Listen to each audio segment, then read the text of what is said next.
bahwa di dalam kehidupan kita sehari-hari, kita sering sibuk mencari harta. Kemana-mana yang kita pikirkan uang sebetulnya. Loh, apakah agama Buddha tidak boleh berpikir uang? Boleh. Tanpa orang berpikir uang di dalam kalangan umat Buddha, para biku, para biksuni tidak bisa hidup. Karena kita tidak jualan. Anda kan belum pernah tahu kan ada biku jualan jam tangan, jualan cincin, batu akik. Kita tidak jualan. Bahkan jualan makanan aja tidak. Loh, itu Bante di wihara, kalau ada makanan suruh bayar. Itu bukan kita yang nyuruh. Itu umat yang cari. Kadang-kadang kita memang ya sudahlah, umat yang punya bisnis makanan, ayo kerja di wihara. Kalau hari kebaktian buka konter makanan, ya jual di sana. Itu untuk umat. Nah, jadi kalau tidak ada umat atau tidak ada perumah tangga, anggota masyarakat yang bekerja mencari uang, saya kira para anggota sangga ini sudah lama punah. Karena kita kemudian memanjangkan rambut, lalu kita nyetir angkot. Tapi karena ada umat yang bekerja, nah akhirnya umat datang ke wihara, umat membantu wihara, ya rambut kita tetap pendek lah. Dan tidak nyetir angkot juga. Jadi Anda boleh sukses, Anda boleh kaya, tidak ada problem. Wajar sekali, bekerja mencari kekayaan adalah wajar. Oleh karena itu saudara-saudara, saya yakin apapun motivasi Anda bekerja, motivasi utama adalah uang sebetulnya. Di sini Anda yang bekerja, ada yang punya motivasi selain uang? Ada? Saya bekerja Bante karena saya ingin mengabdi kepada bos saya. Saya nggak digaji, nggak apa-apa. Yang penting nanti tahun depan jadi menantunya. Duit lagi yang dipikir. Jadi ini sebetulnya kan tetap kondisinya ke sana. Nah, saudara-saudara, memang tidak disangkal, memang tidak ditolak. Kekayaan materi adalah salah satu yang dicari manusia di dunia ini. Namun saudara-saudara, di dalam Dharma, manusia ini terdiri dari badan dan batin. Kekayaan materi, apalagi yang dimiliki itu gambarnya para pahlawan maupun presiden Amerika, itu kekayaan badan. Anda punya gambarnya Soekarno, masih ada ya? Yang gambar Soekarno itu masih ada toh? Yang gambar Soeharto yang nggak ada ya? Oh, belum lahir Anda bingung ini? Bagaimana? Beberapa tahun yang lalu ada. Zaman ketika saya masih umat. Ya, Anda belum lahir, kasihan ini, aduh. Itu sudah tidak ada tuh rasanya. Jadi sebentar lagi, kalau gambarnya George Washington ada. Ya, masih ada ya? Masih ada enggak? Bingung lagi. Aduh, kasihan dah. Abraham Lincoln ada. Kemudian, ya ini dia pasti hafal. Gambarnya Giam Lu Ong. Ya kan? Tahu nggak sekarang? Nggak tahu juga. Aduh. Nampaknya nih calon biku ini. Dia nggak tahu mata uang mana saja ini. Padahal dia gambar Giam Loong itu tertulis hell banknote. Duit neraka. Nggak tahu juga. Ya memang belum saatnya dikirimi juga sih. Nah saudara-saudara, itu semua adalah kekayaan fisik, materi. Anda dengan berbagai macam gambar presiden di atas selembar kertas itu, Anda bisa membeli banyak hal. Anda mau beli makanan enak, bisa. Di luar hell banknote ya maksud saya. Anda sudah tidak usah pikirkan itu. Hell banknote bisanya dipakai di tempat lain. Ya. Anda punya gambar misalnya Soekarno atau Muhammad Hatta. Itu Anda bisa beli nasi, Anda bisa beli macam-macam. Tetapi nasi yang Anda makan atau nasi yang Anda beli dengan lauk pauk yang demikian hebat, itu tidak menjamin kenikmatan makanan. Kadang-kadang makan di pinggir jalan sambil nangkring kakinya, lezat loh, enak. Dalam bahasa Jawa Timuran tempat saya tinggal, enak tenang. Itu kadang-kadang di pinggir jalan santai, kaki nangkring satu, aduh, sedap sungguhan.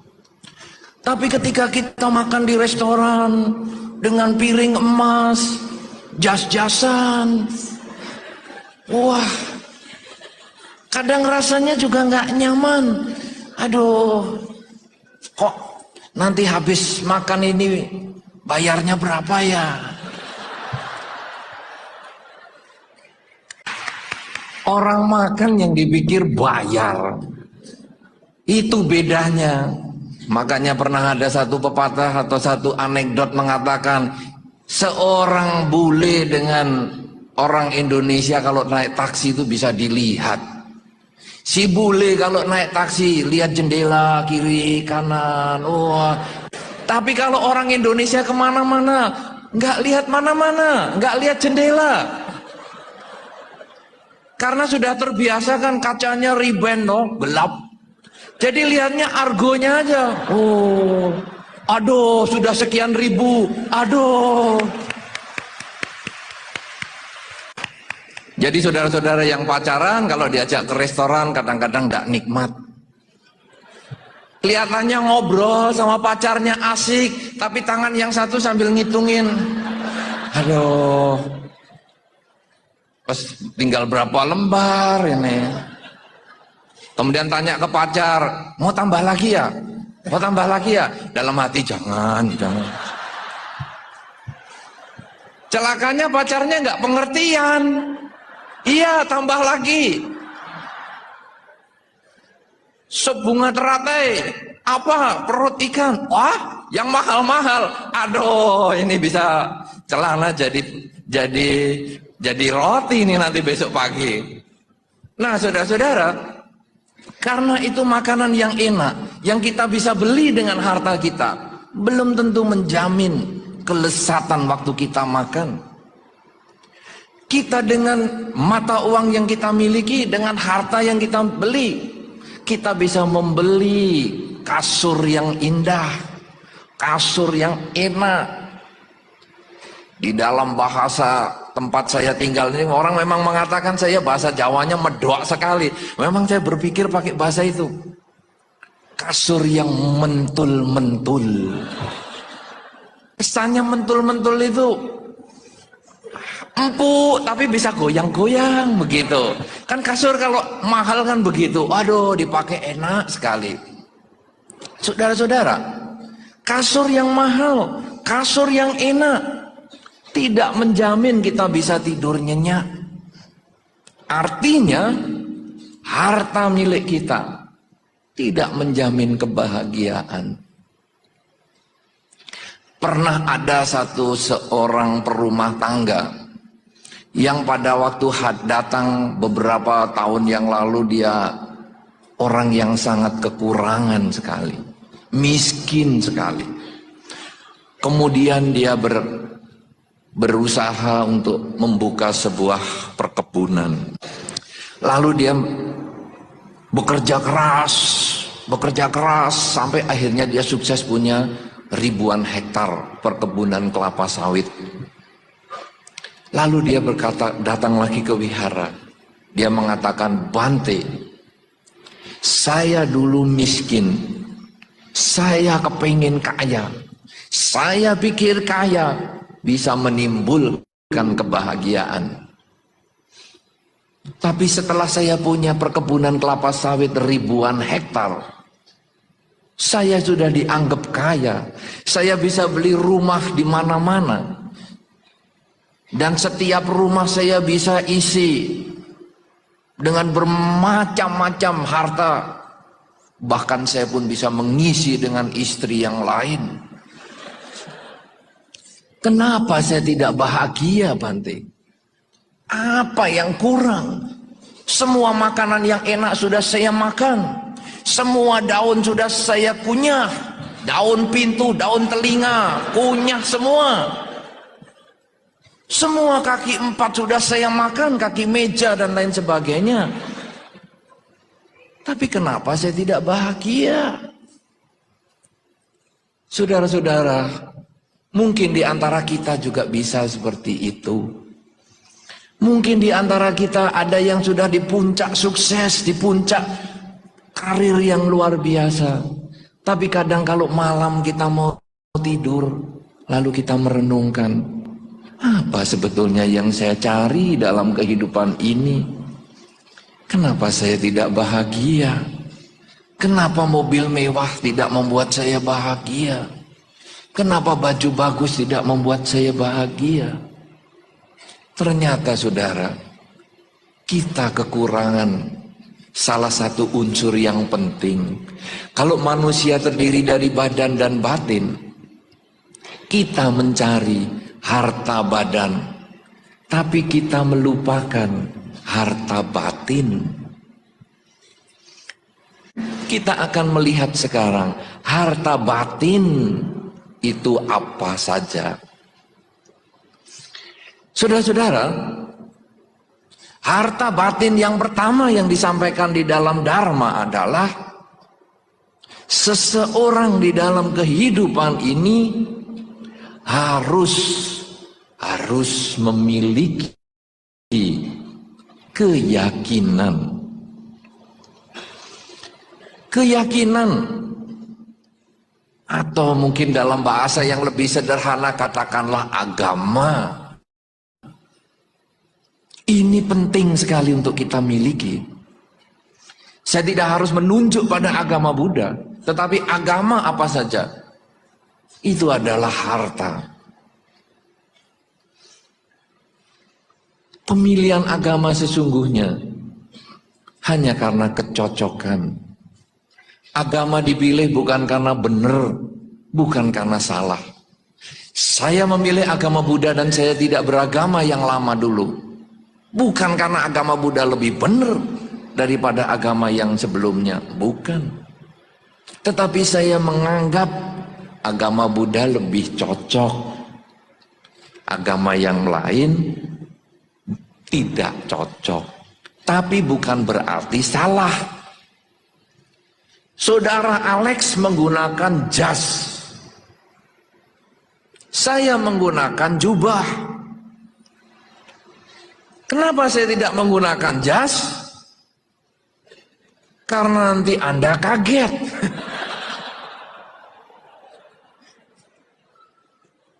Membedakan dua pembicara yang sama-sama rambutnya seperti ini.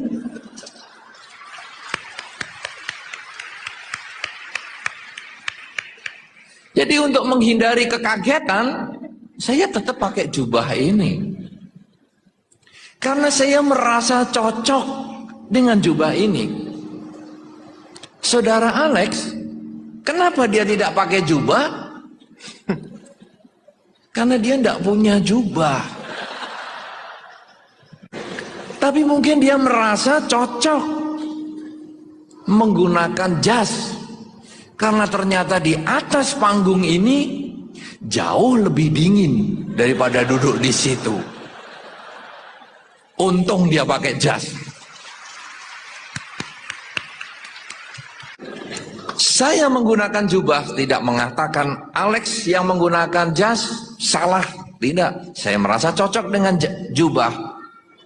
Dan Alex sendiri dia merasa cocok dengan jasnya. Tapi dia belum cocok dengan jubah. Jadi pemilihan agama hanyalah karena kecocokan. Jadi sekarang apapun juga agama yang Anda ikuti, agama itu adalah harta, kekayaan. Apa buktinya? Beberapa orang, atau mungkin Anda sendiri, diminta uang, mau. Kasih ini uangnya, mau. Mungkin malah dipaksa pun, diancam. Minta uangnya, mau. Pakaian, minta, mau. Tapi ketika, ayo, kamu pindah agama. Saya tidak yakin Anda mau. Berarti Anda menganggap keyakinan itu adalah harta. Lebih mahal dari uang. Beberapa orang demi harta rela menikah. Ya kan? Tadi saya sudah sampaikan dalam contoh awal. Sudah. Kalau di daerah sana ada itu. Oe. Di sini ada nggak? Nggak ada ya di sini ya. Misalnya dikasih tahu, ayo kamu pergi ke sana. Oe cek. Ayo ini tagih ini. Nah ke toko itu. Oe. Ada nggak di sini? Kayaknya ada, Bante. Nggak ada? Ada lah. Ada atau nggak ada? Ada. Oh, Anda nih jawabnya ragu-ragu. Oe, begitu. Nah, saudara-saudara, ada yang begitu, ya pokoknya bos ngomong apa, oe, ya. Kenapa? Karena pengen dapat mantunya. Tadi saya pengen dapat anak perempuannya atau anak lakinya, terserah sama saja. Pokoknya demi harta. Dia rela berkorban. Mengorbankan dirinya mau. Tapi ketika seseorang itu mungkin, ayo, oe yang tadi oe itu. Ayo, kamu ikut ya. Ikut agamanya Encek ya. Pindah agamalah. Belum tentu oe. Belum tentu. Kenapa? Karena ternyata agama ini nilainya mahal. Banyak orang rela mati demi agama. Beberapa perkawinan bisa batal gara-gara perbedaan agama. Ini menunjukkan agama adalah harta yang luar biasa nilainya. Saudara-saudara, harta ini bukan hanya sembahyang. Umat Buddha menganggap bahwa agama Buddha adalah hartanya. Ayo nih pindah patung. Tidak mau. Pecah patung. Jangan. Bisa dibelain sambil keras-kerasan. Tapi agama Buddha bukan hanya sembahyang. Kalau kita beragama Buddha, kita hanya puas sembahyang, kita sesungguhnya baru setengah Buddhis. Belum Buddhis yang sejati. Apa itu misalnya? Anda tahu buku Parita. Buka halaman sekian, isinya mesti ini. Buka halaman itu, isinya mesti itu. Tahu. Tapi kalau kelakuannya tidak berubah, itu belum Buddhis. Itu baru KTP-nya Buddhis. Dan celakanya, kalau meninggal KTP itu tidak ikut dibakarkan, dibuatkan paspor baru. Jadi KTP Anda yang tulisan Buddhis itu tidak terbawa. Kalau demikian saudara, agama Buddha adalah agama perubahan perilaku.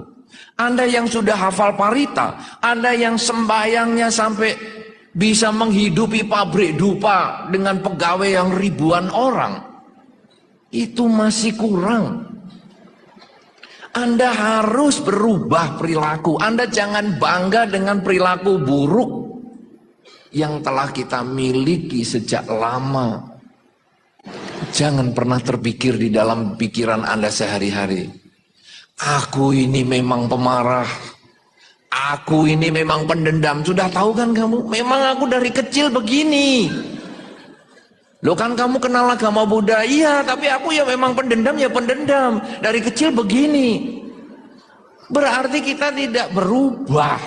Cuman ngabisin duit, bakar dupa, lilin, beli buah. Tapi kita tidak ada perubahan. Ini belum lengkap sebagai umat Buddha. Umat Buddha harus berubah. Perubahan yang sedikit demi sedikit saja. Misalnya, dengan Dharma, karena kita memiliki keyakinan di dalam ajaran Sang Buddha, dikenal dengan kerelaan. Ajaran Sang Buddha yang pertama adalah kerelaan. Kerelaan itu menjadi dasar kehidupan. Rela bersifat materi itu adalah awal. Tapi sesungguhnya itu bukan tujuan. Kerelaan materi hanya latihan. Di dunia ini tanpa kerelaan, tidak ada kehidupan. Seorang ibu tidak rela kandungannya dipakai oleh bayi. Aku nggak mau hamil, nanti perutku kan jadi isinya ada bayinya. Nggak rela aku, nggak rela sakit, nggak rela menderita. Tidak ada kelahiran di dunia ini. Ketika seorang ibu merelakan, ya sudahlah, aku boleh mengandung, tapi aku nggak rela loh merawat anak. Juga tidak ada kehidupan. Tapi ketika seorang ibu rela kandungannya, badannya dipakai untuk berproses bayi sehingga siap dilahirkan. Ketika seorang ibu kemudian rela merawat, ketika seorang ayah juga rela membantu keluarga, maka kehidupan ini bertahan. Kerelaan adalah dasar kehidupan. Dan kerelaan menjadi dasar di dalam keyakinan ajaran Sang Buddha. Kalau kita mau praktekkan, dipraktekkan tidak mulai dengan merelakan kandungan duluan. Karena tadi saya waktu kesini datang, banyak anak-anak sekolah. Masih SMP ya, ada yang satu base tadi, satu SMP.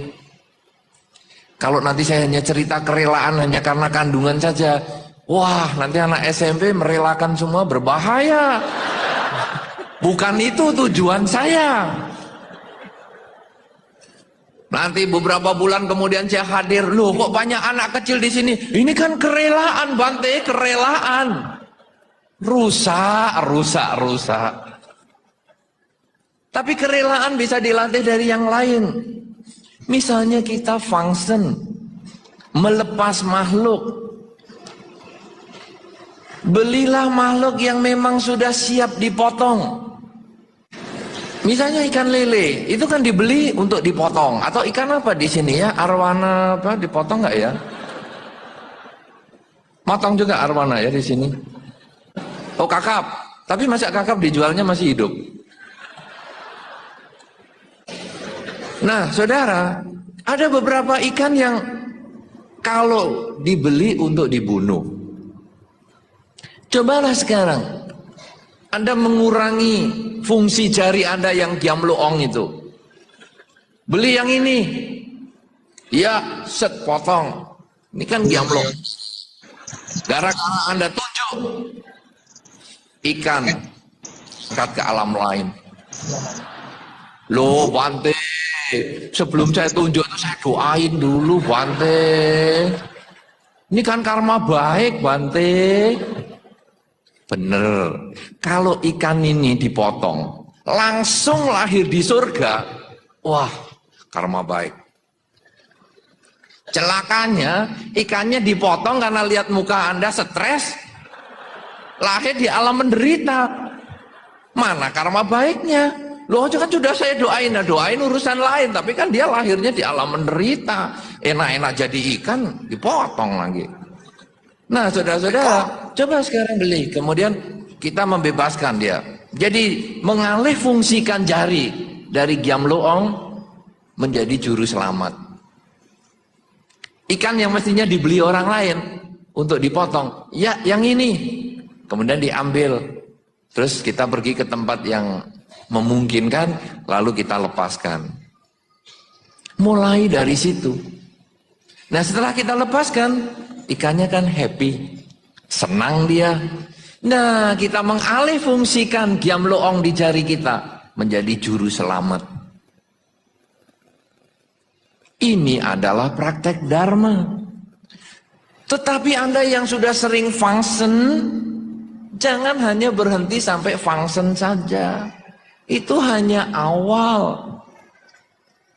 Kalau Anda bisa function ikan yang Anda tidak kenal, kenapa kadang Anda tidak bisa function pasangan hidup yang Anda kenal? Apa maksudnya? Apakah pasangan hidup biar dilepas kemana-mana? Bukan. Maksudnya adalah kenapa kadang kita tidak bisa memaafkan pada pasangan hidup kita yang kita kenal? Function di sini kalau di dalam bahasa yang agak sedikit teknis karena ini sulit diterjemahkan, abhaya dana. Berdana yang membebaskan makhluk dari bahaya. Kadang-kadang kita cekcok dengan pasangan hidup. Kita tidak mau untuk ngomong duluan. Berhari-hari diem-dieman. Sehingga kadang kita lalu pengen ngomong tapi aduh. Nanti kalau saya ngomong dia besar kepala. Kan dia yang salah, bukan saya yang salah. Ngapain saya yang ngomong? Kenapa harus gengsi-gengsian?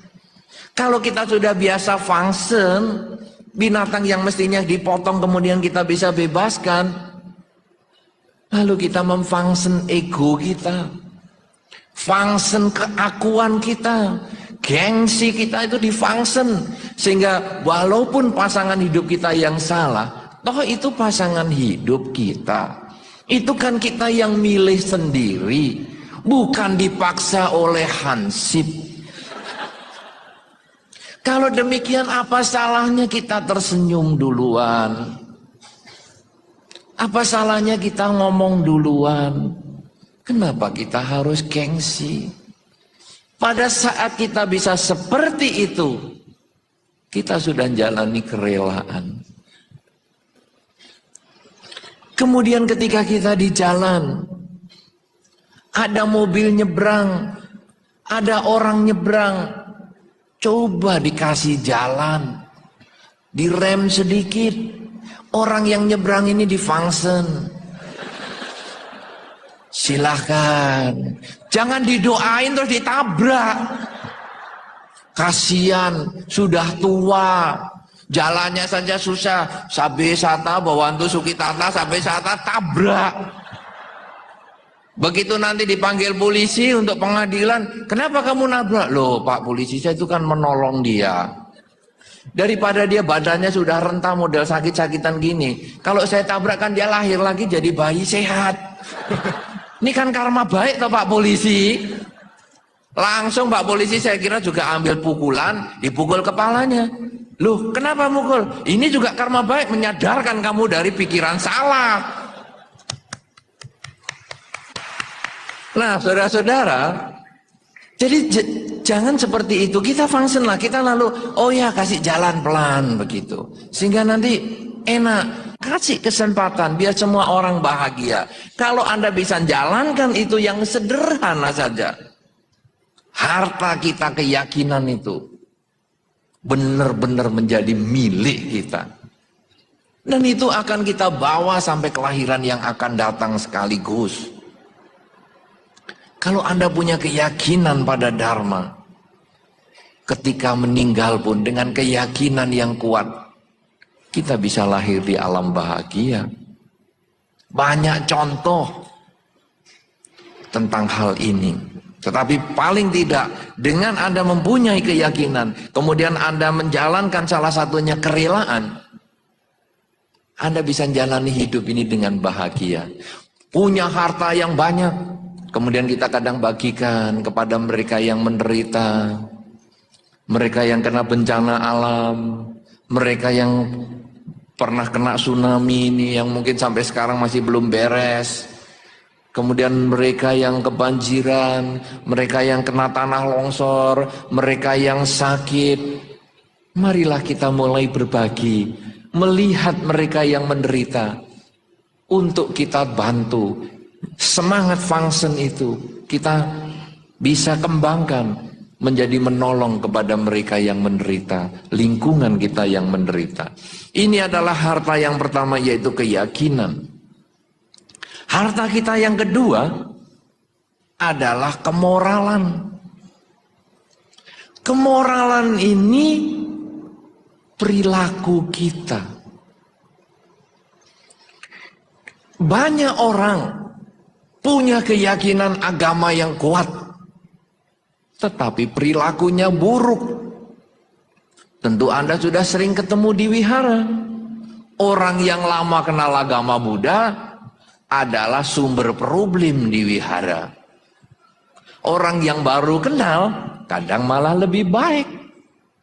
Ini adalah hal yang kadang memprihatinkan, karena dia hanya punya harta yang pertama, tapi tidak memiliki harta yang kedua, kemoralan. Pengendalian ucapan tidak berbohong, pengendalian tindakan badan tidak membunuh, tidak mencuri, tidak berzina, dan juga tidak mabuk-mabukan. Minimal harta 5 ini yang menjadi milik kita. Karena harta 5 ini pula yang mengantar kita hidup bahagia di dunia, juga hidup bahagia setelah kehidupan ini. Anda yang kumpul di sini karena Anda sudah menjalankan 5 latihan kemoralan. Kalau Anda suka membunuh, saya yakin teman di sebelah Anda gelisah melihat Anda. Coba kalau Alex suka membunuh, saya pindah agak ujung supaya saya masih bisa memberikan dharma lebih banyak di banyak tempat daripada di sini dihabisin si Alex. Tapi saya bisa duduk dekat dengan dia karena dia tidak melakukan pembunuhan. Anda bisa duduk bersebelahan dengan teman dengan baik karena teman sebelah Anda tidak melakukan pembunuhan pada saat ini. Masalah nanti di rumah nyamuk disasarkan, itu urusan lain. Tapi saat ini tidak. Buktinya apa? Ada nyamuk di pipi teman Anda, kan tidak langsung ajar. Anda kan tetap baik. Itu loh ada nyamuk. Itu kalau bahasa Jawa, ada nyamuk. Kalau bahasa Medan saya nggak tahu. Nyamuk tuh, saya nggak tahu tuh gimana bahasanya lah. Nah, minimal tidak main plak begitu. Wah, ini ada nyamuk, plak. Sebelah sana juga plak. Banyak nyamuk, plak, plak, plak. Benjol semua mukanya. Berarti kita sudah belajar tidak membunuh. bagus. Yang kedua, tidak mencuri, pasti. Karena kalau suka mencuri, dompet pasti Anda pegang terus-terusan. Jangan sampai isinya dilihat sebelah. Nanti kalau kelihatan, dia ambil milikku. Tidak. Oleh karena itu pasti HP Anda semua nada getar. Karena Anda yakin tidak diambil orang. Kalau yang masih kering nanti selama acara ini, berarti dia takut sebelahnya nyuri. Jadi harus bunyi sehingga nanti kering. Oh.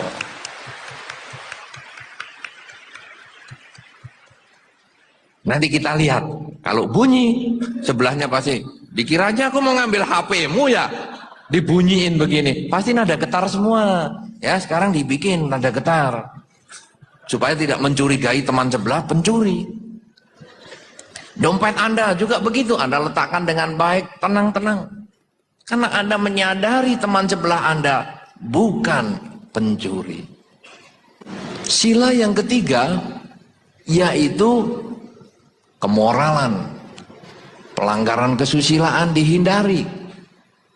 Saya yakin Anda duduk mepet-mepet ini memang tempatnya sampai dimepet-mepetkan. Karena Anda yakin teman sebelah Anda tidak mau macem-macem. Saya lihat ini kan pria wanita juga bersebelahan, pria dengan pria bersebelahan, wanita dengan wanita bersebelahan. Tapi saya yakin semua tidak ada yang macem-macem. Karena macem-macem sekarang bukan hanya antar jenis kelamin saja.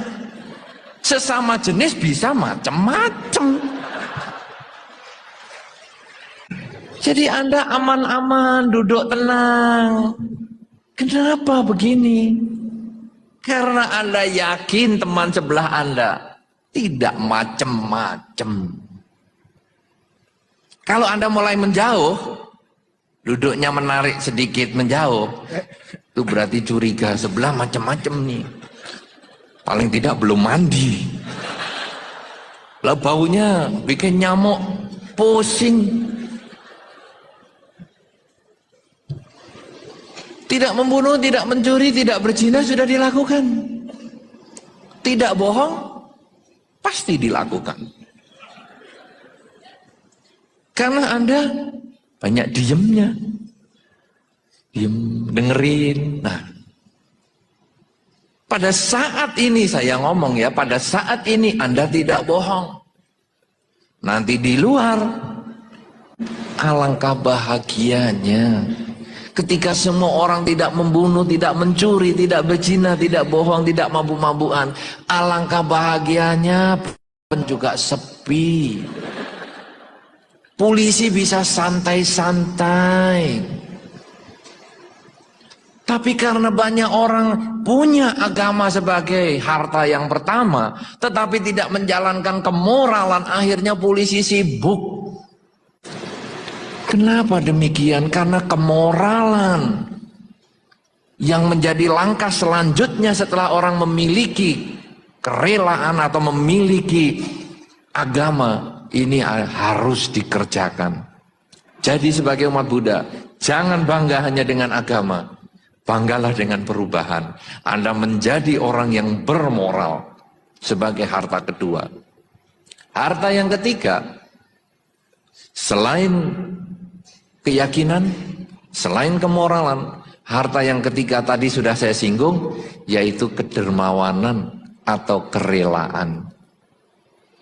Karena ini menjadi paket keseluruhan dari agama itu sendiri. Tanpa adanya kerelaan, hanya ada kemoralan saja, menjadi orang yang kaku. Misalnya, beberapa orang suka menjalankan atasila. Misalnya atasila itu sebetulnya Pancasila biasa, tidak membunuh, mencuri, berzina, bohong, mabuk-mabukan ini dikembangkan menjadi tidak makan setelah jam 12 siang. Ada loh, dia jalankan, saya tidak makan setelah jam 12 siang.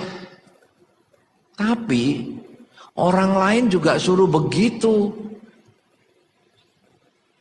Kamu kan sama-sama saya. Jangan makan. Awas kamu kalau makan, saya cekik nanti. Loh kan kita yang jalankan kemoralan.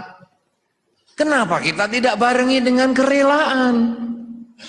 Ya kita relain lah dia mau makan. Malah ketika kita sedang tidak makan setelah jam 12 siang, dia makan yang enak, yang kita sukai. Untuk ngetes. Netes nggak liur saya?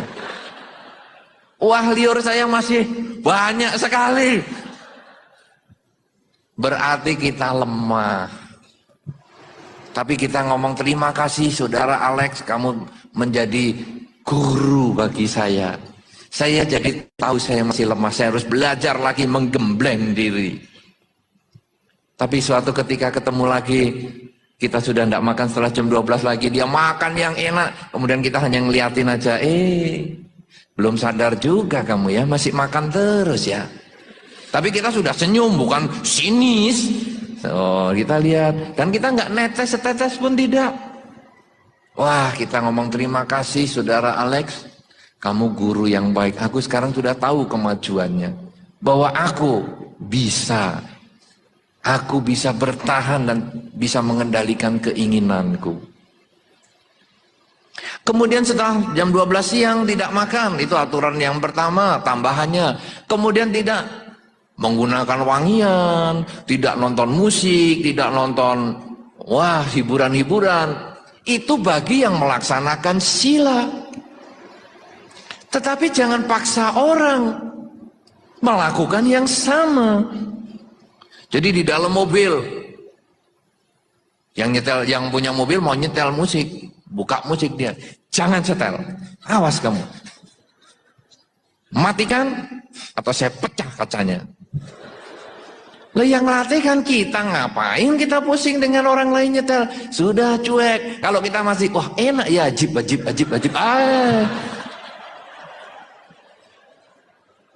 Itu kita berarti masih lemah mental kita. Tapi ketika dia nyetel musik, kemudian kita duduk diam.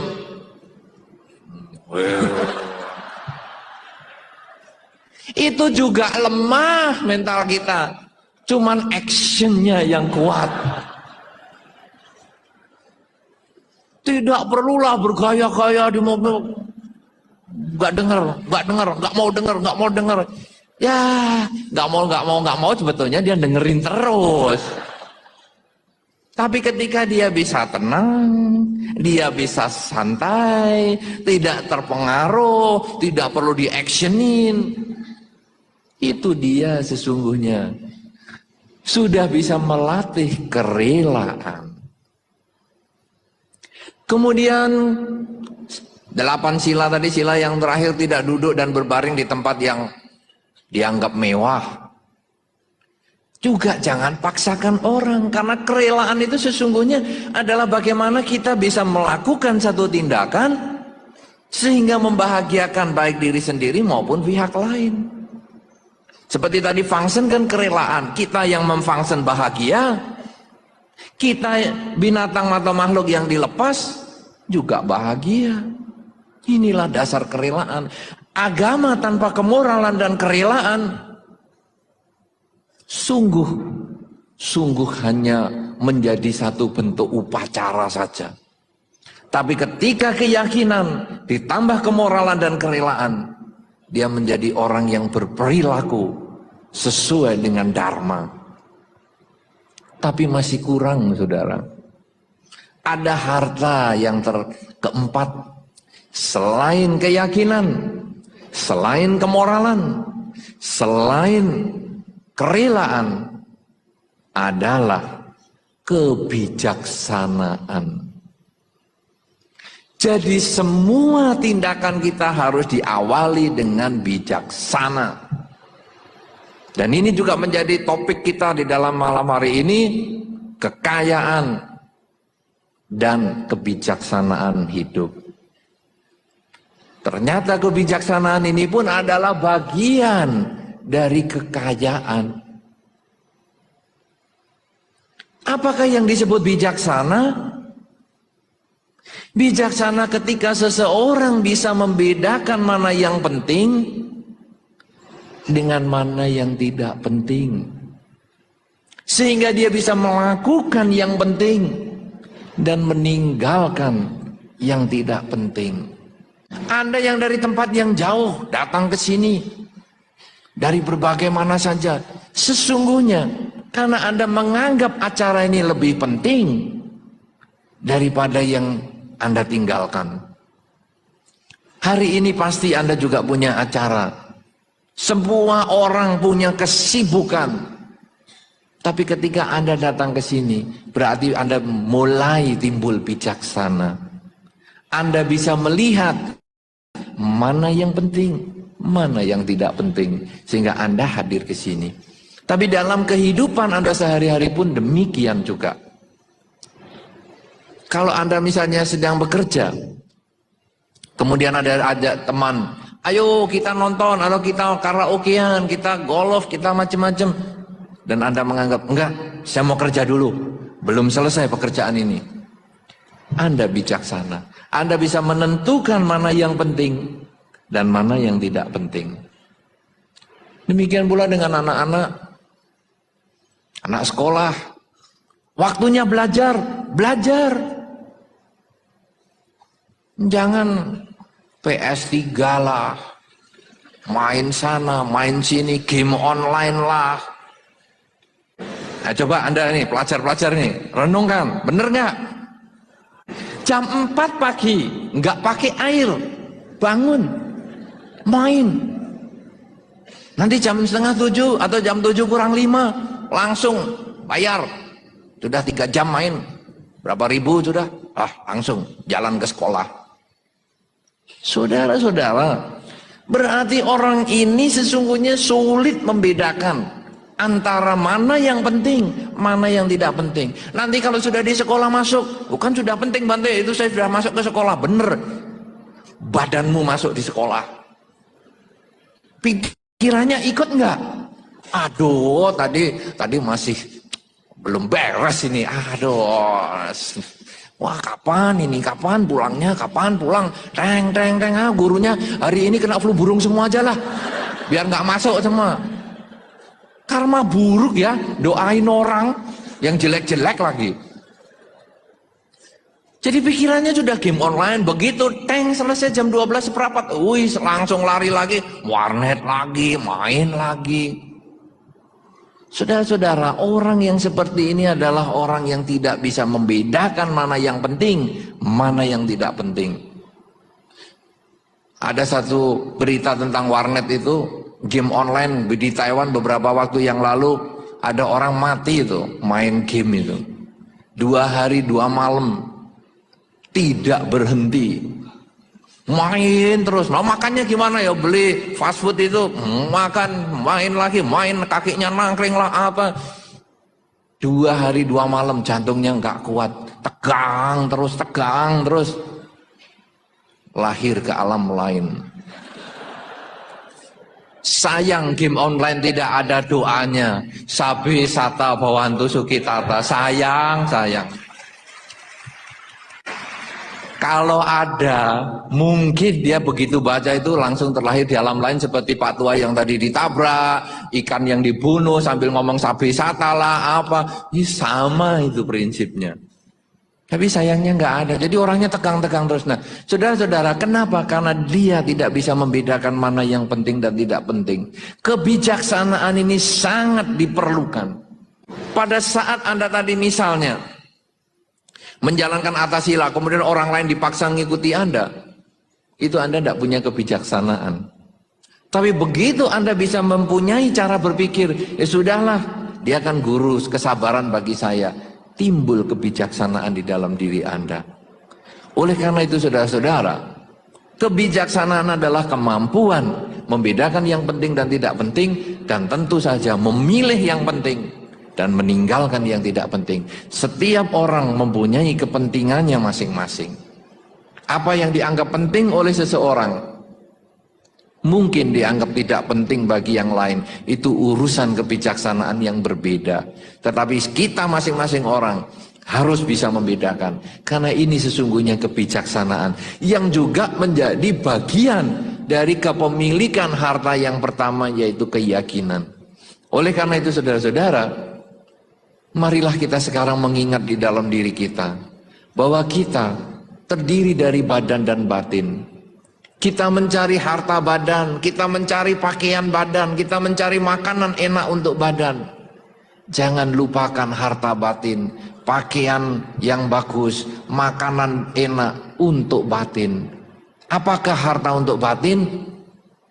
Keyakinan, kemoralan, kedermawanan, dan juga kebijaksanaan.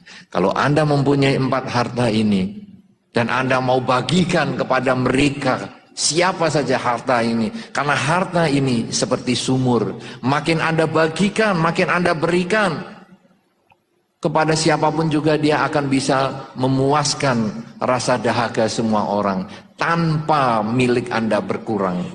Tapi kalau sumur itu Anda biarkan saja, tidak pernah Anda tiba airnya, maka air sumur itu akan tetap sama dan banyak orang yang kehausan. Tapi ketika kita mau bagi-bagi, airnya tetap sama. Tapi orang yang kehausan menjadi terbebas dari rasa haus.